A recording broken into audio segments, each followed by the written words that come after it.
Ces plus petits jumeaux du monde défient les probabilités après être nés à 23 semaines, pesant moins d'1 kilo chacun. Salut à tous et bienvenue sur AZ237. Ashley et Joey pesaient moins d'1 kilo lorsqu'ils sont nés à 23 semaines. La mère britannique décrit les garçons comme étant 1 sur 1 million après avoir défié des probabilités incroyables pour survivre. Les médecins ont donné à son fils Joey, dont le poids était de 429 grammes, 1% de chance de survie.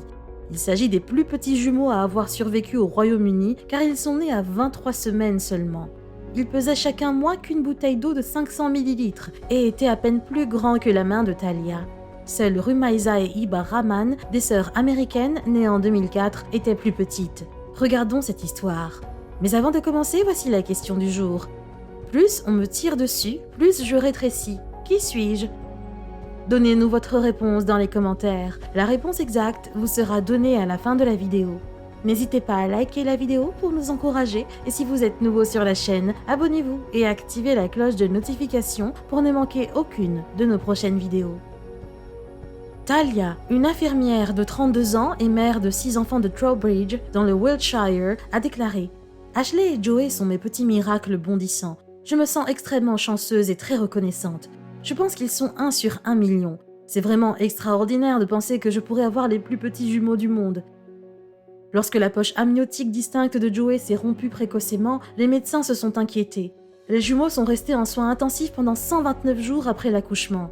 Talia ajoute « Les médecins n'ont donné à Joey qu'1% de chance après ce qu'il avait vécu. » Et le consultant a dit qu'il était incroyablement rare que les deux jumeaux survivent avec un poids de naissance aussi faible. Des études ont également montré que les garçons prématurés ont moins de chances de s'en sortir aussi bien que les filles. Cela montre juste quels incroyables combattants ils sont.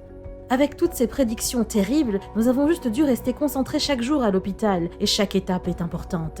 Son mari Oliver, 35 ans, a ajouté « Cela a été une expérience très traumatisante, mais nous sommes vraiment reconnaissants qu'il soit là. Cela nous a définitivement rapprochés en tant que famille. Nous avons été tellement bénis, ils sont nos petits bébés miracles qui complètent notre famille. » Ashley pesait 403 grammes et Joey 429 grammes à leur naissance. Ils ont été autorisés à rentrer chez eux et se portent bien. Ashley peut porter des vêtements pour nouveau-nés, tandis que Joey fait une taille de 0 à 3 mois. Talia et le mécanicien Oliver viennent de découvrir que leurs jumeaux étaient les plus petits après avoir lu le cas de Raelia et Robin Comer. Robin pesait 538 grammes et Raelia 425 grammes. Ashley et Joey sont les plus petits dont nous ayons entendu parler au Royaume-Uni, a déclaré Keith Reid de Twins Trust. C'est merveilleux d'entendre qu'ils se portent si bien. C'est grâce au brillant personnel de l'hôpital qui s'est si bien occupé de ces petits bébés. Cela montre bien pourquoi les soins spécialisés sont si importants. Talia et Oliver étaient fous de joie lorsqu'ils ont appris qu'ils attendaient un bébé surprise pour découvrir ensuite qu'il s'agissait de jumeaux. Cependant, il y avait des indicateurs de complications de la grossesse à 17 semaines. Talia a perdu les os 3 semaines plus tard et les garçons ont été mis au monde après 23 semaines.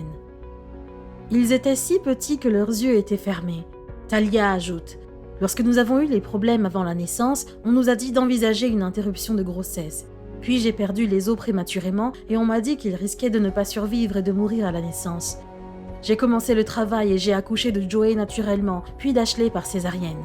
Ils étaient proches l'un de l'autre, il y avait donc un risque. Ce sont des jumeaux, mais ils avaient des placentas séparés. Le Royal United Hospital de Bath, dans le Somerset, a aidé le personnel de l'hôpital Southmead de Bristol. Les garçons ont été transportés aux soins intensifs, où ils sont restés pendant plusieurs mois. Talia a d'abord été incapable de toucher ses nourrissons.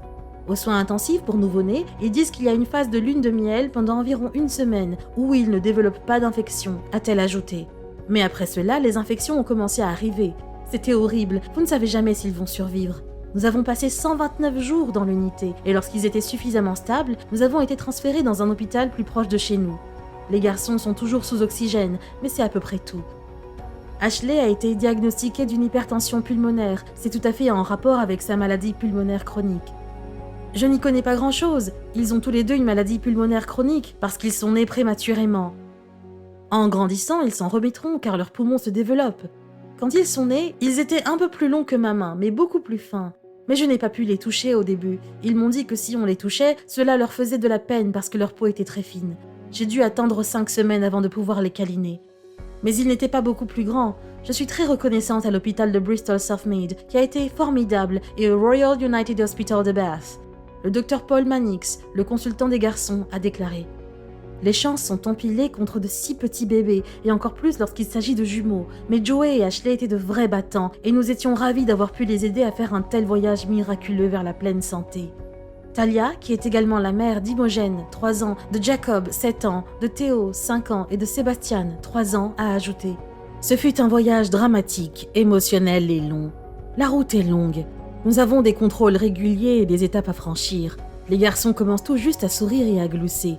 Joey pèse 5 kilos et Ashley un peu moins de 3,6 kilos, mais nous essayons de la muscler un peu. Ils sont toujours sous oxygène, qui se présente sous la forme de packs portables, mais nous avons dû trouver un moyen de nous débrouiller pour les amener à l'école, par exemple. Mais chaque jour qui passe me permet de respirer un peu plus facilement. Ils en valent tous la peine. J'adore tout ça. Voici une autre histoire. Les bébés sont les plus petits humains du monde, mais que se passe-t-il lorsqu'ils naissent prématurément ? Les prématurés naissent dans des circonstances précaires. Ils pèsent généralement beaucoup moins que les bébés nés à terme et sont confrontés à des problèmes de santé parce que leurs organes n'ont pas atteint une maturité suffisante. Par conséquent, ils ont besoin de soins médicaux spécialisés dans une unité de soins intensifs pour nouveau-nés, usine. Qu'arrive-t-il aux prématurés lorsqu'ils grandissent ? Tout est sujet à changement. Rumaiza Rahman, une élève de première année, et Madeline Mann, étudiante, sont 2 des plus petits nouveau-nés du monde qui ont déjoué les pronostics et grandissent aujourd'hui en bonne santé.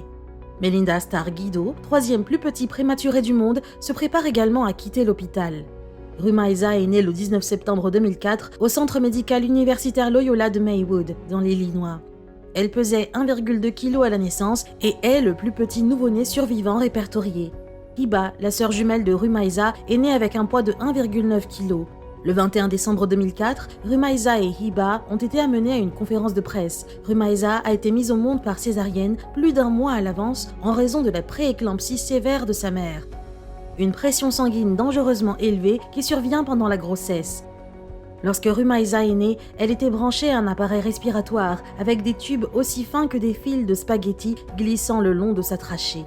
Le docteur William McMilliam à gauche et le docteur Jonathan Mourascas présentent Rumaiza au public. Rumaiza et un autre petit bébé, Madeline, ont été réanimés par le docteur Mourascas au centre médical de l'université Loyola.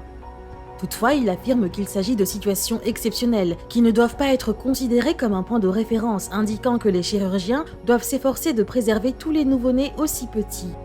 Mohamed Abdul Rahman à gauche et Mahaja bin Shaikh à droite portent Rumaiza et Hiba.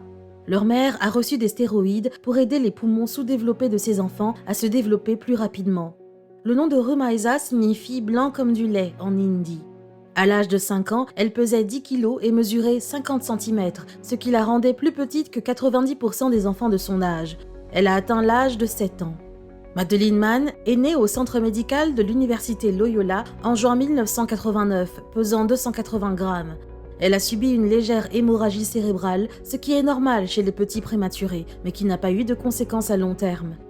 Madeline et Rumaiza ont été traitées pour une rétinopathie, une affection oculaire courante chez les prématurés qui peut entraîner la cécité dans les cas extrêmes.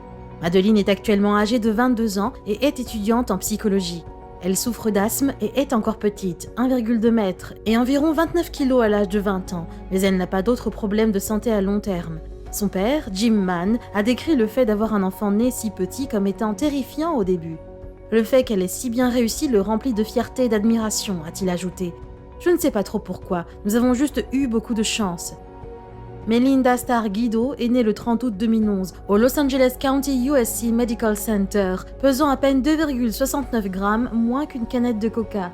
La plupart des nourrissons de son âge ne survivent pas. Les premières semaines, tout était très incertain. Aucun de nous ne s'attendait à ce que l'enfant survive, a confirmé le docteur Rangasamy Ramanathan, qui suit les nouveau-nés prématurés à l'hôpital. Ibarra, qui avait déjà connu une morti-naissance, a demandé au médecin de faire tout ce qu'il fallait pour sauver son bébé. « Nous allons tenter le coup », ont-ils dit. « S'il vous plaît, faites une tentative, comme nous le disions. »« Ok, nous allons essayer », se souvient Ramanathan.